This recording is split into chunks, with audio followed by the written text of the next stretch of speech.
Sveiki, esu Aistė Savenkovaitė, Vilniaus gyvosios gamtos apsaugos skyriaus vyriausioji specialistė. Šiandieną stoviu prie Nemuno, kur jau greitai prasidės lašišų migracija, tai yra jų kelionė į nerštavietės. Migruojančios lašišos susiduria su daugybė pavojų. Užtvankos, hidroelektrinės, kiti žmogaus sukurti barjerai apsunkina lašišų kelionę. Jeigu migracijos metu lašišos žūsta, tai gali sumažinti šių žuvų populiaciją, o tuo pačiu pakenkti ir visai ekosistemai.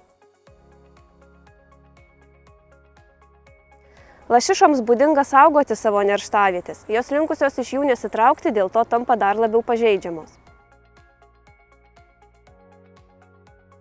Saugosime kaip ir kasmet. Nuo rugsėjo 1 dienos prasideda akcija Saugom lašišą.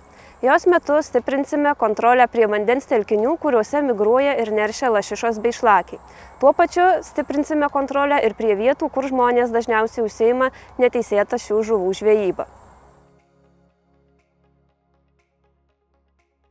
Primename žvejams, kad nuo rugsėjo 1 dienos iki spalio 15 dienos privaloma paleisti visas sugautas lašišas bei šlakius atgal į tą patį vandens telkinį. Žvejai savo laimikius galės pasiimti tik pasibaigus šių žuvų nerštui, tai yra nuo sausio 1 iki balandžio 30 dienos.